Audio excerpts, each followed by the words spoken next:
Welcome to 15 Minutes with Frank, and my name is Frank, and I'm so glad that you are joining me on the very first episode 1 podcast of 15 Minutes with Frank. If you just stumbled upon into this, you don't know what this is 15 minutes with me during your lunch break, on the way to your commute to work, or wherever you are, to just kind of talk about student ministry, what I did in last week's youth night, and kind of giving you some thoughts and ideas of what I'm learning and experiencing through my course of student ministry.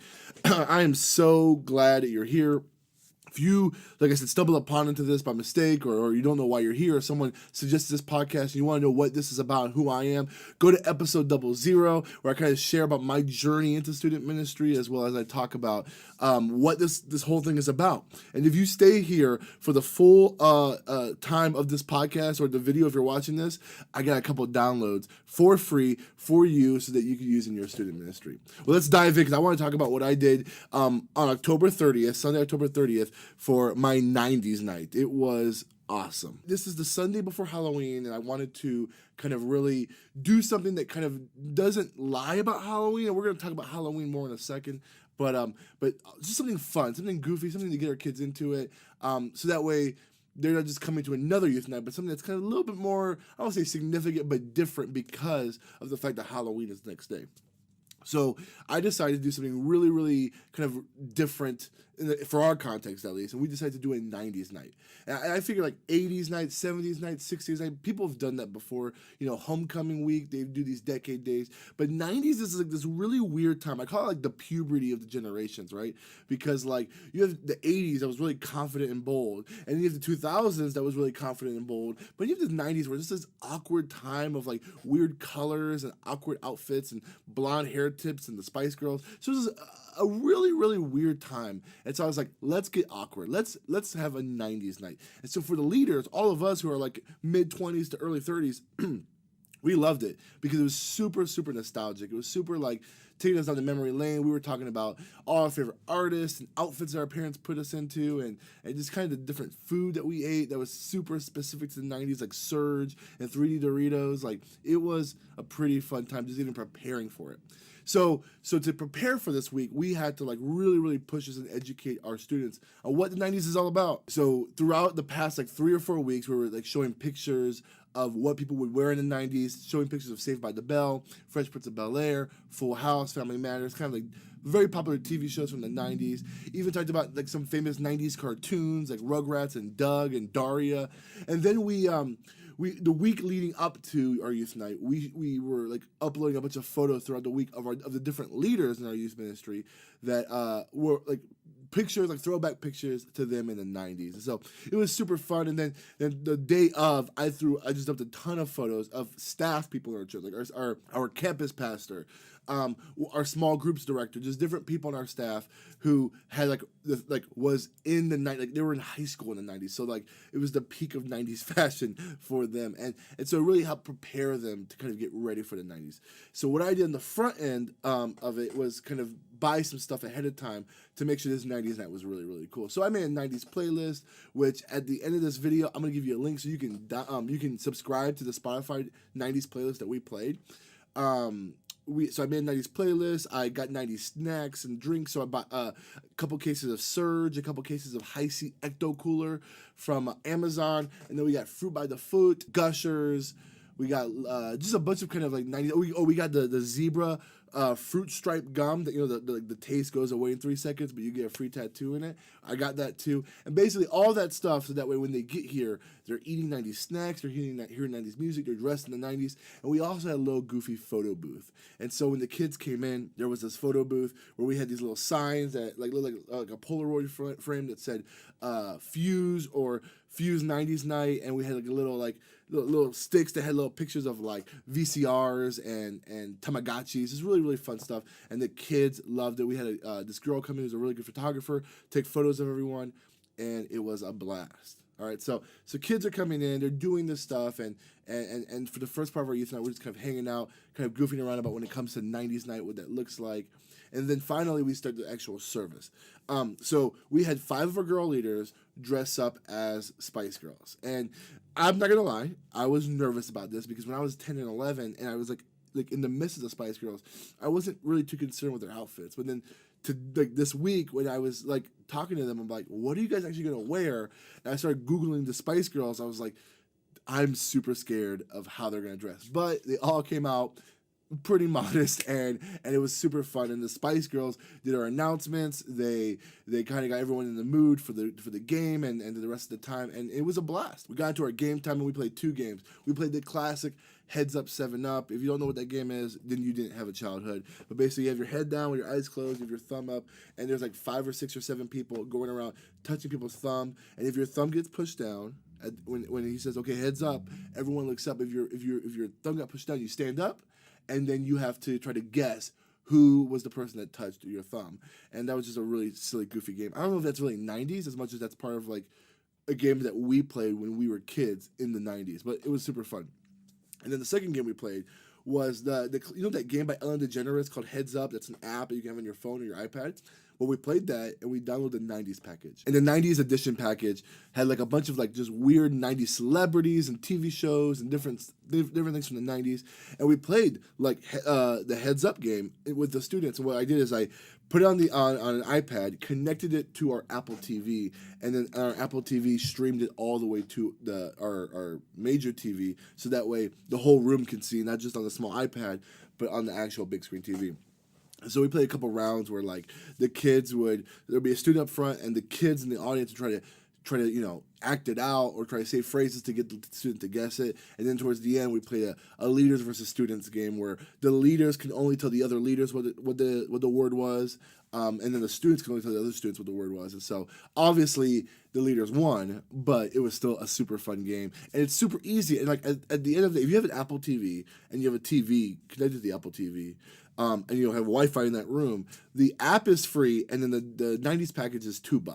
So that was a pretty sweet, easy game. So all of our games cost a total of $2. So that was a huge hit for us. Then we went to our worship time, and our worship time was very, very 90s. That was intentional. And we realized that maybe our kids might know this song because worship music is usually like a decade or two behind, but for the most part, the kids knew the stuff, even though for us, it was kind of cringy because it was like, oh, this is 90s worship, and like, we're in such a better decade for worship, like contemporary worship. But we did it anyways, and so we did Lord, I Lift Your Name on High, we did I Could Sing of Your Love Forever, and we did Open the Eyes of My Heart, Lord. Classic 90s worship. And the kids loved it. In fact, for Lord, Lift Your Name on High, they did the hand gestures and all that stuff, and the kids actually did not know the hand gestures. So we actually taught them something from our childhood and our Christian experience singing this song at camp and youth group and doing these different hand gestures. It was a huge blast. And so then we dived into my message, and my message was separated a little bit from when it talks about the 90s. So before I even thought about doing a 90s night, I thought the night before Halloween, I want to do a message called The Walking Dead. Put to aside, I'm a big fan of the show. I watch it. I love it. I'm I have theories about the show. I talk to people about it, but I don't share that very often with people because people get weird about shows like Walking Dead. But I feel like there's enough pop culture kind of understanding of the show, and because zombies are such a big deal in our culture, that I felt like I could do a sermon on Walking Dead without kind of endorsing the show and stuff like that. So I did a message called Walking Dead where I talked about Lazarus rising from the dead. And what I want to do for you guys is I want to give you my message for free for you guys to use. You don't have to use this in Halloween. Like, this is always a sermon that you could talk about. Basically, I talked about how God rose Lazarus from the dead, and then in the middle of my message, I talked about, I showed a Skit Guys video. And so the Skit Guys videos, if you don't know who they are, they're 2 guys that make really funny videos. Sometimes their humor is a little dad humory, but this video was really, really, really funny, not cheesy. It was kind of meta. It was kind of like a skit of them talking about making a skit about Lazarus. So it was really interesting and kind of well made. And it's about 7-minute long video or so. And those videos aren't cheap. They're like $15 or $16.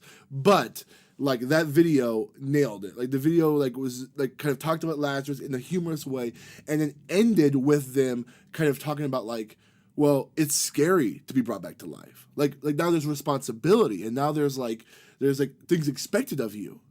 But what's the alternative? To be dead again? Like it kind of puts this position where it's makes you think, if we've been made alive in Christ, we have risen from the dead, we've risen from the grave to newness of life, and therefore our life should be different. But that's kind of scary. if we're honest, it's kind of intimidating because now we have this responsibility of being new creatures. And even though our old ways, the way when we were dead, probably was comfortable. It was probably easier. And now we have this new kind of found responsibility. So I use that video to kind of talk about how we are called to live a new life, that we are no longer defined how we used to be when we were dead in our sins. We brought up Ephesians 2, 1-7. And then I let them go into small groups where they kind of dissected that even further. What does this look like now, since we have been raised from death to life?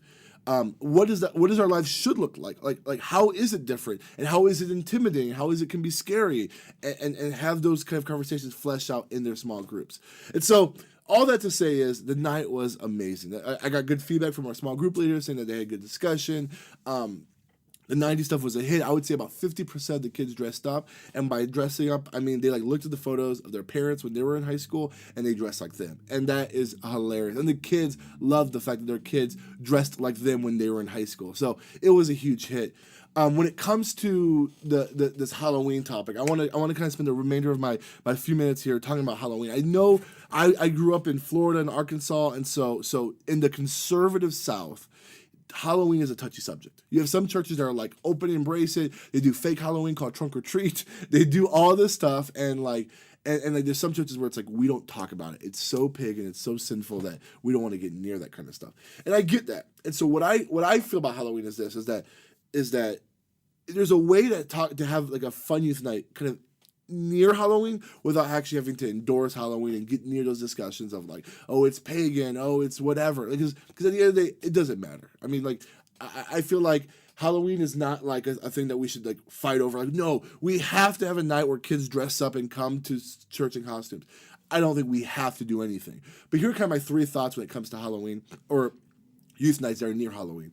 Number one is this: you always tell kids what to wear. If you give them free access and free pass to wear whatever they want, kids will wear the most insane costumes. Whether it's going to be kind of revealing and inappropriate, or it's going to be crazy, gory, and bloody, kids are always going to want to outdo one another. So if you say, hey, we're having a 90s night, so everyone dressed in the 90s, then like they're going to dress like that. Like last year, we did a superhero night, so everyone had to dress like their favorite superhero or Marvel hero or whatever. And so if you have specific guidelines that you know that like for them to be dressed in modest or inappropriate, it's going to be a huge stretch, then you're kind of creating safe parameters for your youth night. The second thing I would say about Halloween is make it about them. Don't make it per se about Halloween. I mean, I think a lot of people want to do messages about Halloween, and the closest I will ever get to that is I will make a message about the reality of Satan and demons, but very rarely will I ever talk about like, the history of Halloween or kind of or you like leverage Halloween itself as the message of my night. Make it about them. Make it about like the scary stories in the Bible. They talk about how when they put the I love talking about like dead people coming to life. So they talk about the guy who got thrown his body on top of Elisha's body, how he came back to life.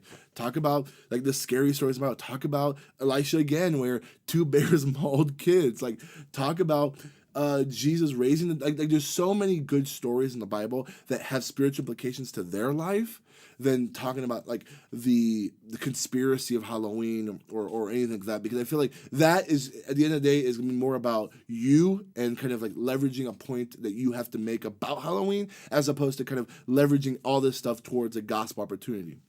And then the third thing I would say is don't ignore it, leverage it. So I've kind of talked about leveraging it for a few times now. What I mean by don't ignoring it is like we can't live in a bubble where we say like this holiday doesn't exist, because the reality is I would probably venture to guess that most of your kids the next night after Sunday night on Halloween itself, they actually dressed up and did trick-or-treating and stuff like that. So I'm not saying ignore it. So buy the candy. If you can buy the candy early when it's cheaper, buy the candy.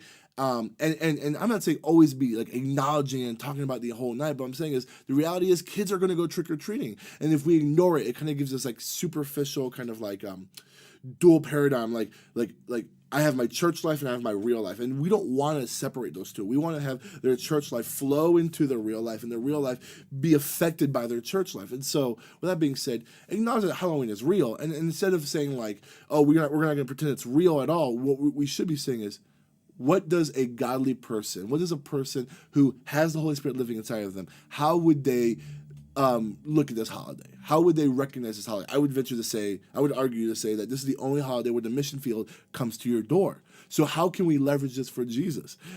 This is an opportunity where we're going to have a ton of free candy, and this is going to be awesome.